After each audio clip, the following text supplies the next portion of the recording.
Assalamualaikum warahmatullahi wabarakatuh. Jumpa lagi bersama saya di channel Weton Nom yang selalu menyuguhkan kisah misteri. Kali ini adalah lanjutan dari cerita 100 tahun setelah aku mati. Aku memincingkan mata untuk memastikan bahwa itu adalah Daisy. Dan ya, ternyata benar. Mata batinku tidak salah. Itu adalah sosok Daisy yang mendatangiku. Mata merahnya berkilat-kilat di gelapnya malam. Suaranya mengeram seperti menahan dahak yang tertahan. Aura yang tidak enak menghinggapi tubuhku yang mulai terasa dingin. Kuat. Daisy adalah sosok yang kuat. Mungkin karena umurnya yang tua. Jin berbeda dengan manusia yang akan semakin lemah saat tubuhnya menua. Bangsa jin seperti Daisy akan semakin menguat seiring umurnya yang semakin tua. Dan Daisy mungkin umurnya sudah ribuan tahun. Daisy belum bergerak dari tempatnya melayang. Pisau yang dia bawa membuat nyaliku menciut. Pisau yang dia bawa bukan seperti pisau dapur. Itu lebih seperti sebuah golok yang bernoda hitam. Dan yang jelas itu bukan pisau yang secara fisik bisa dipegang dan dilihat manusia biasa. Aku mencoba berpikir jernih di situasi seperti ini. Apa yang bisa aku lakukan menghadapi jin sekuat Daisy?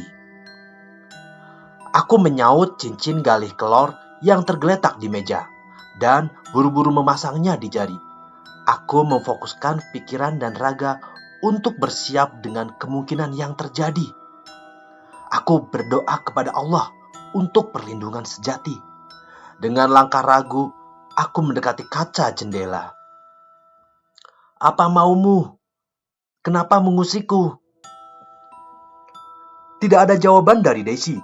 Yang ada hanya geraman seperti seorang yang sedang menahan amarah. Mataku kembali mengamati sosok Daisy. Wajahnya sangat tidak sedap dipandang. Ditambah rahangnya yang seperti hancur mulai terbuka dan menjulurkan lidahnya yang seperti terpotong. Daisy, kenapa kamu mengikuti anak Adam?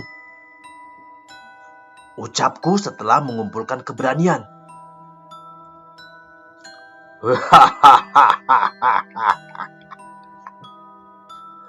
Dia menjawab dengan tawa lengking yang menggema. Aku merasakan kaca jendela di depanku bergetar.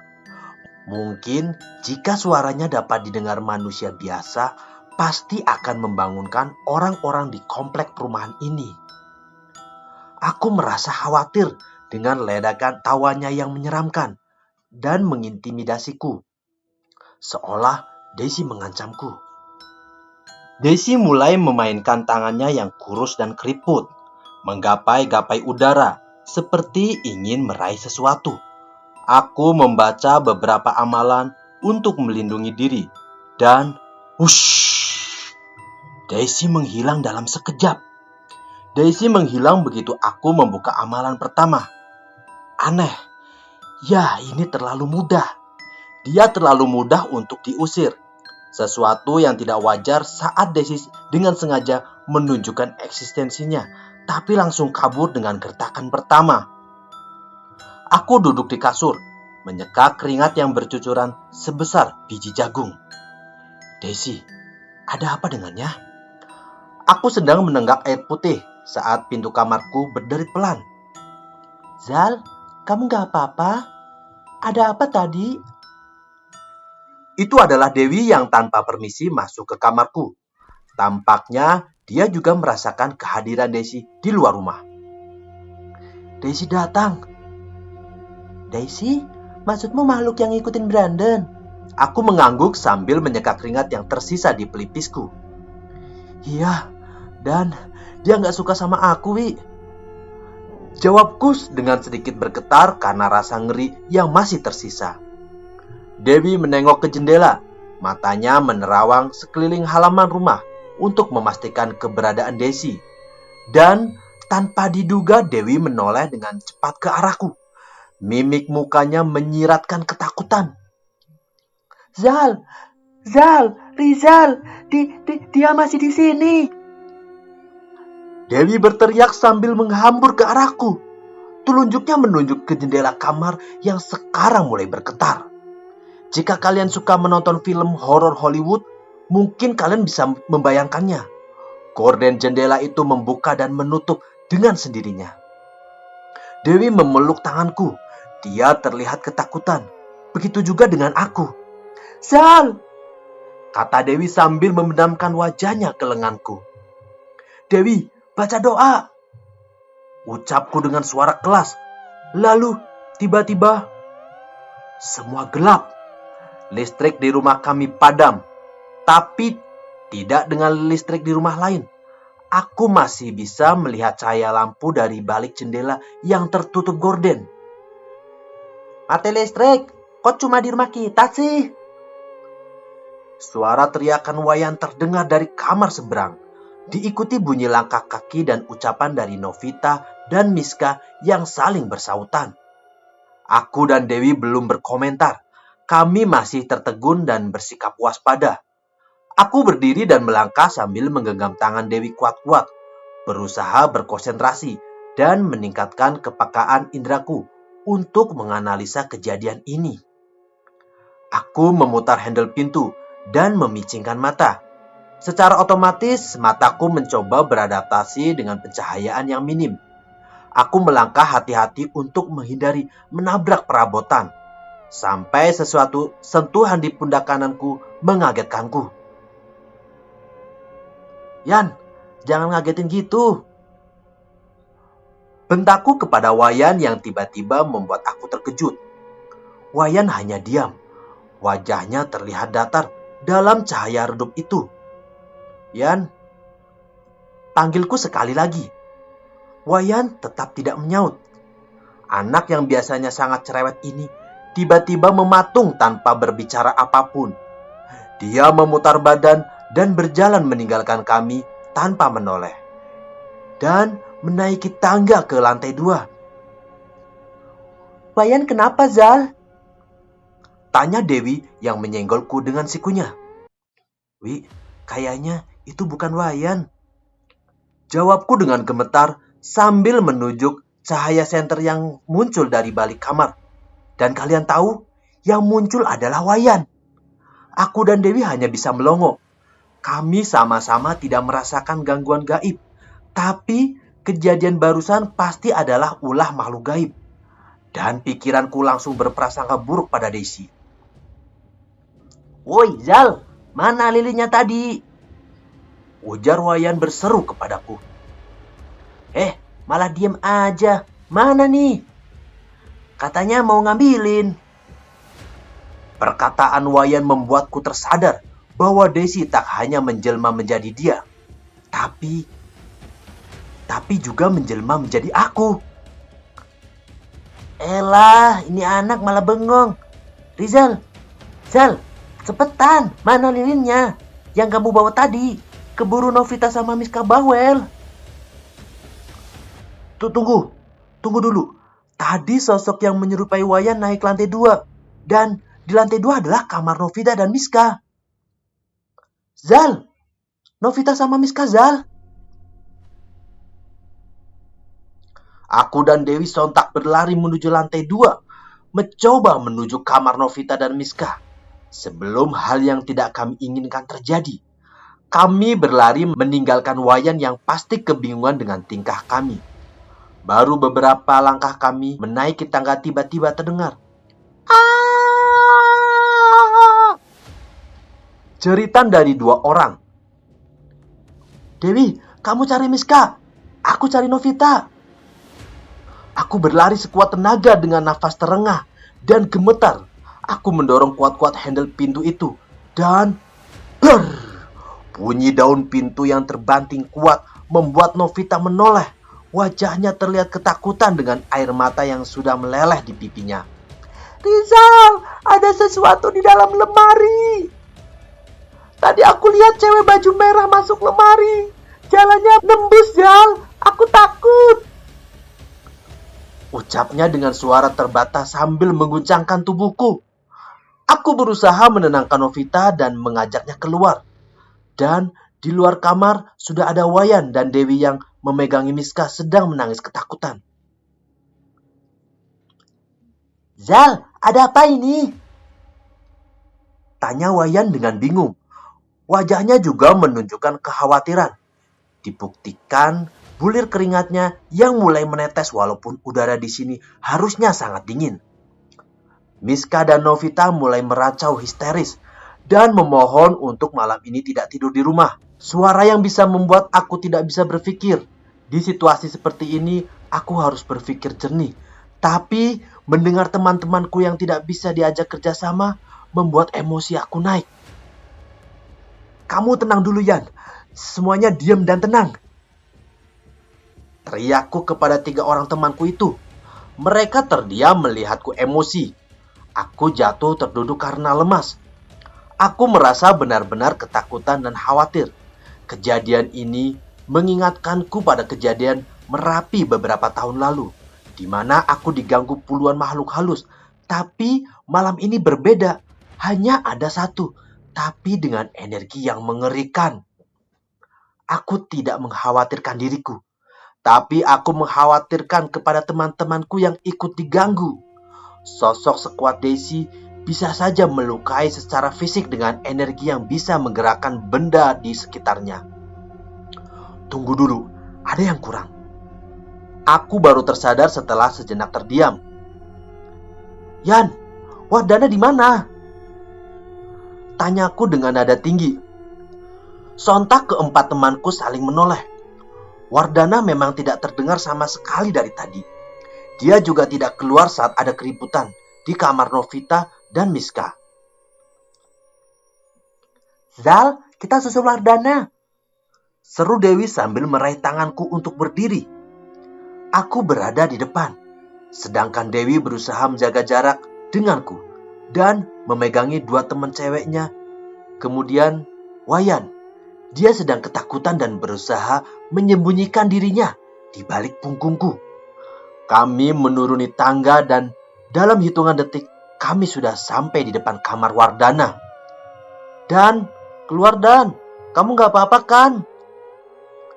Aku menggedor pintu Wardana, berharap dia tidak apa-apa dan hanya sedang tertidur. "Dan," aku berteriak sekali lagi sambil mengguncang-guncang handle pintu yang terkunci itu. Plek, seperti bunyi pintu yang dibuka dari dalam. Kepala Wardana menjembul dari balik pintu putih itu. "Kenapa? Ini kok pada kumpul?" tanyanya dengan polos. Kami berempat menghela nafas lega karena tidak terjadi apa-apa dengan Wardana. "Untung kamu gak apa-apa dan bikin khawatir aja," ucap Wayan sambil menepuk-nepuk dadanya sendiri. "Ada apa sih? Ngigo ya kalian?" tanya Wardana sekali lagi dengan wajah polosnya. Kami terduduk hampir bersamaan. Aku sedikit lega karena semua tidak apa-apa dan berharap teror dari Daisy berakhir. Rasa takut masih menjalar di tubuhku.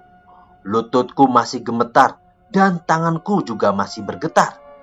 Tapi setidaknya ini sudah berakhir. Begitu yang terbesit di pikiranku.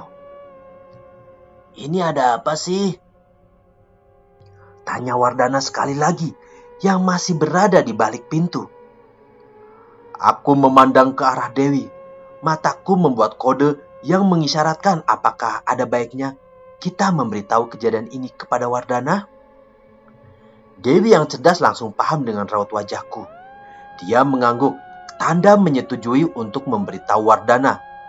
Aku menarik nafas panjang sekali lagi dan menggunakan lambaian tanganku untuk mengisyaratkan Wardana agar duduk bersama kami di depan pintu.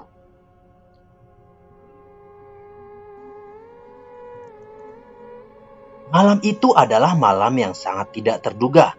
Malam yang benar-benar tidak aku harapkan untuk terjadi. Aku yang awalnya sudah merasa lega karena menganggap teror ini berakhir, ternyata salah. Ternyata aku salah besar. Krik, suara pintu kamar Wardana yang awalnya hanya terbuka setengah, kini mulai terbuka penuh secara pelan. Dan begitu pintu itu terbuka seluruhnya, benar-benar membuat kami terkejut sekaligus ketakutan. Ya, yang muncul memang Wardana. Setidaknya kepala dan wajahnya menyerupai Wardana yang kukenal. Tapi dia mengenakan gaun merah yang sama persis seperti yang dipakai Daisy. Gaun yang jelek, robek-robek dengan noda basah kehitaman. Wajah yang menyerupai Wardana itu mulai tersenyum. Senyum yang sangat mengerikan. Pemandangan di depan kami semakin membuat aku menciut saat melihat tangannya memegang pisau. Ada cairan yang menetes dari ujung pisau itu, disertai bau amis dan anyir. Ah! Suara Miska yang histeris mulai cumiakan telingaku, diiringi bunyi bruk yang setelah aku tengok ternyata itu adalah Novita yang jatuh pingsan. Wayan hanya terduduk, tidak melakukan apapun dengan mulut yang terbuka lebar. Begitu juga Dewi, sangat terlihat ketakutan dengan wujud Daisy yang menyerupai teman kami, Wardana. Wayan, bawa Novita. Miska, Dewi, kalian sekarang pergi keluar. Teriakku dengan panik. Ketiga temanku bergerak dengan serampangan. Dewi membantu Wayan menggotong Novita.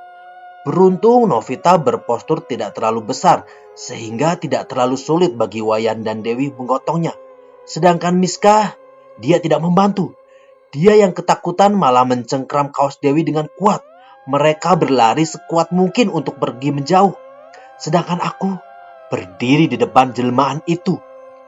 Aku berkonsentrasi dan membaca beberapa amalan untuk memagari diri. Dan tentunya berdoa kepada Allah untuk diberikan perlindungan. Aku melirik ke pisau yang dibawa Daisy. Cairan kental yang menetes dari ujung pisau itu adalah darah. Aku sangat khawatir dengan Wardana yang belum bisa aku temukan. Apakah darah itu adalah darah Wardana? Kenapa kamu di sini? Tidak seharusnya kamu mengganggu secara fisik. Gertakku dalam bahasa batin, mencoba mengajak Daisy berkomunikasi untuk mengetahui maksudnya mengganggu kami. Lagi-lagi dia tidak menjawab. Dia hanya memainkan kepalanya dengan sedikit bergeleng pelan sambil menatapku tajam. Jangan ganggu temanku, teriakku sambil melepas amalan pengusir itu. Entah seberapa kuat Daisy, tapi amalanku tidak berpengaruh sama sekali. Mungkin karena aku kurang khusyuk. Dia mulai mendekatiku pelan. Aku yang mati kutu cuma bisa berjalan mundur sambil langkahku terhenti karena terbentur tembok. Daisy mendekatkan telunjuknya yang berkuku panjang berwarna kekuningan itu ke mataku. Jangan ganggu temanku juga, atau ku congkel mata istimewa ini. Aku ketakutan setengah mati saat ujung tajam dari kuku Daisy menyentuh bagian bawah mataku. Jari-jari yang keriput menghitam dan beruas-ruas seperti bambu itu seakan bersiap menyayat mataku. Kondisiku terdesak dengan posisi yang tidak bisa menghindar.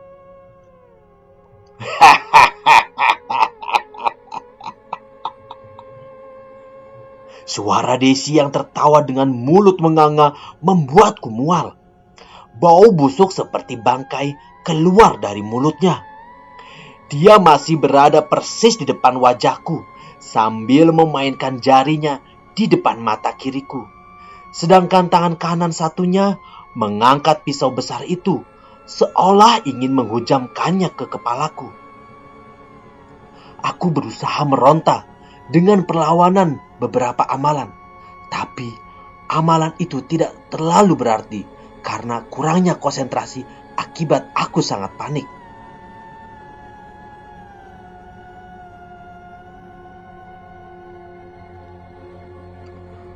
Apa aku akan mati dicelakai makhluk ini? Tidak, pikiran itu langsung aku tepis. Dan tiba-tiba aku merasakan tanganku semakin memanas.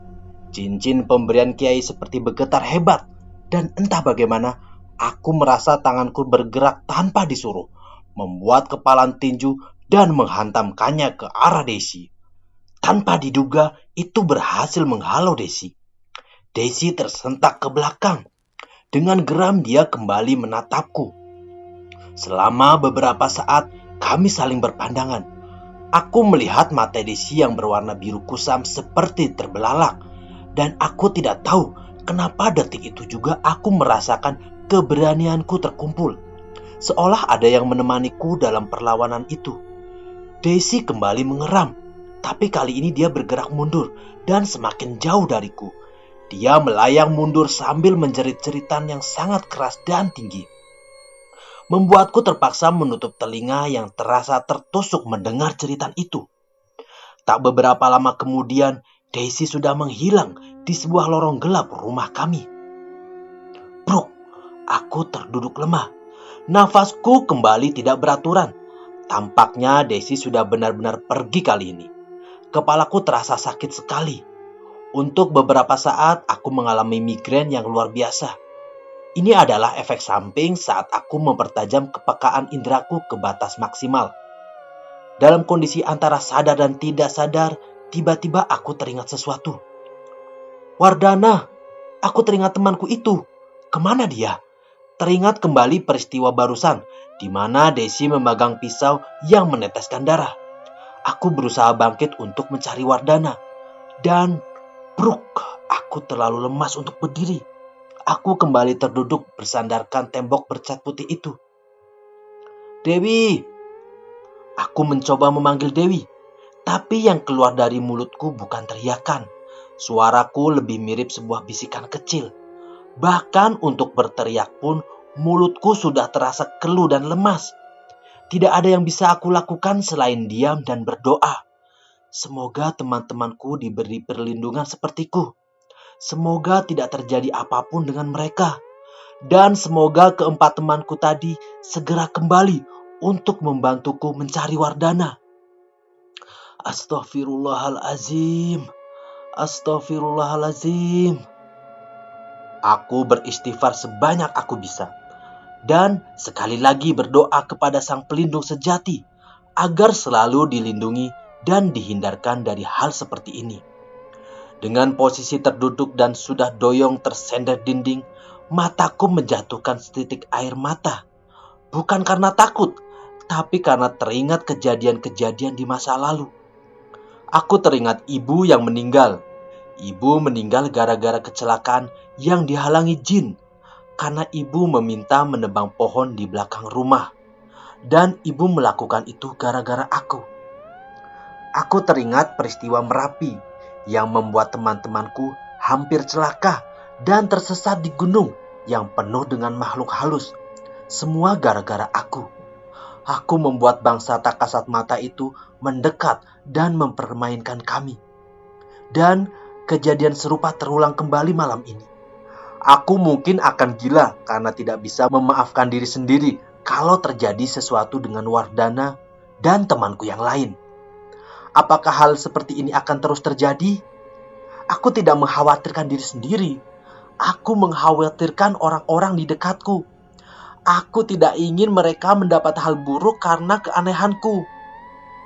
Keringat dingin sudah membuat basah kuyup wajah dan badanku. Aku menggerakkan tangan gemetarku, mencoba mengelap wajah yang penuh keringat. Dan saat tanganku belum sampai di wajah, tanganku menyenggol sesuatu. Bukan sesuatu. Aku menyenggol seseorang yang bukan benar-benar orang. Kalian ingat beberapa part dalam cerita ini? Aku bertemu diriku yang lain. Atau paling tidak, makhluk yang menyerupai rupaku. Dan kali ini dia sedang duduk bersamaku.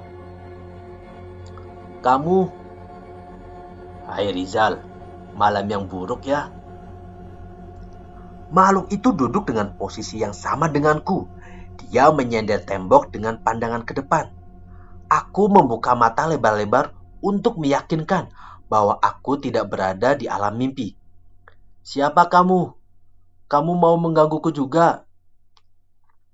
Kamu harusnya berterima kasih denganku untuk membantumu mengusir jin Al-Ifrit tadi. Aku tertegun. Jadi dia yang membuatku mampu memukul mundur Daisy tadi. Lalu, kenapa kamu masih di sini? Jawabku dengan waspada. Aku memang tidak mudah percaya dengan golongan jin. Rata-rata sifat mereka itu licik. Dia hanya tersenyum sambil menganggukkan kepalanya. Aku memperhatikan penampilannya. Sama persis seperti kali pertama dia menampakkan dirinya kepadaku. Baju lengan panjang dengan kalung berwarna keemasan, berbandul logam berbentuk matahari. Sedangkan bawahannya mengenakan jarik yang diwiru. Selain pakaiannya, penampilan baik wajah dan besar tubuhnya sangat serupa denganku. Dia berdiri dan berjalan sampai berada persis di depanku. Aku berada di dalam dirimu. Bagaimana bisa aku tidak di sini? Kamu tumbuh bersama diriku. Kamu besar dan dewasa bersama aku yang ada di dalam dirimu. Siapa sebenarnya kamu? Kenapa di dalam diriku? Sekali lagi dia tidak menjawab. Dia hanya memberikan senyuman yang misterius dan memaksaku membuat pertanyaan lain. Kamu akan mengerti seiring usiamu yang bertambah. Jawaban yang menunjukkan absurditas dan hanya menyisakan penasaran di benakku. Tapi aku memilih diam dan mengangguk. Entah kenapa aku merasa percaya dengannya dan memilih mengikuti kemauannya. Jin tadi mengikuti seorang anak. Apakah kamu sejenis dengan jin itu? Tidak, aku tidak mengikutimu. Aku ada di dalam dirimu. Jin tadi mengotori jiwa anak yang kamu maksud. Membuatnya menjadi pribadi yang kurang baik. Dan aku juga tahu kamu berencana membantu anak itu kan? Aku mengangguk. Yang dikatakannya benar. Tapi dengan kejadian malam ini, aku membuat berpikir lagi. Aku tidak ingin teman-temanku ikut diganggu. Dan sosok Daisy tadi benar-benar kuat. Aku sama sekali tidak sebanding dengan kanuragannya. Bukankah manusia diciptakan sempurna? Kenapa kamu ragu? Aku bahkan nyaris dicelakainya jika kamu tidak membantuku. Maukah kamu membantuku lagi seperti tadi? Dia menggeleng pelan sambil telunjuknya mengatakan gestur tidak. Aku diperintahkan berada di dalam dirimu dan melindungi pada saat-saat seperti ini, bukan menuruti permintaanmu. Jika niatmu membantu orang lain, maka semua jalan akan dimudahkan untukmu. Aku mengangguk pelan, tanda mengerti. Jawabannya mengisyaratkan agar aku tidak meminta pertolongan selain kepada Allah. Aku mengerti, tapi kenapa kamu baru muncul sekarang? Jika kamu berada denganku sejak kecil, kenapa kamu tidak melindungiku dulu? Kamu punya pelindung yang lebih besar, Allah. Aku terdiam mendengar jawabannya. Dia sekali lagi benar. Jawabannya seakan menampar pertanyaanku yang egois. Sebaiknya kamu mencari teman-temanmu tadi. Dan salah satu temanmu yang hilang, dia selamat dan tidak terluka. Sekarang dia sedang tidur di kamarnya. Dia mengisyaratkan agar aku segera mencari Dewi dan yang lainnya. Aku menguatkan diri dan mencoba berdiri. Dan baru beberapa detik setelah aku berdiri, Dewi muncul. Dia terlihat terkejut. Tampaknya dia mampu melihat sosok yang mirip aku tadi. Hah? Zal? Hanya itu kalimat Dewi yang terucap saat sosok itu tiba-tiba menghilang seperti asap yang tertiup angin. Dewi, nanti aku jelasin. Sekarang udah aman. Wardana di dalam kamarnya. Wayan, Novita sama Miska tadi di mana? Dewi yang masih tertegun dengan pemandangan tadi segera menggelengkan kepalanya dan tidak bertanya lagi. Dia masuk ke dalam kamar Wardana bersamaku dan membangunkan Wardana yang ternyata tertidur dengan damai. Ingatanku seperti kembali saat kejadian Merapi, di mana aku harus menjelaskan dan menceritakan hal tidak masuk akal kepada teman-temanku. Sama seperti hari itu, Wayan, Novita, dan Miska sedang duduk di depanku dan Dewi. Mereka meminta penjelasan tentang teror yang semalam kami alami. Perlu waktu cukup lama untuk menenangkan mereka dari histeris dan ketakutan mereka. Tapi pada akhirnya mereka mengerti tentang teror semalam. Dan berjanji untuk tidak memberitahukan kepada beberapa teman lain yang akan kembali ke hunian ini. Apa perasaan menyesal karena telah membuat mereka kena imbas?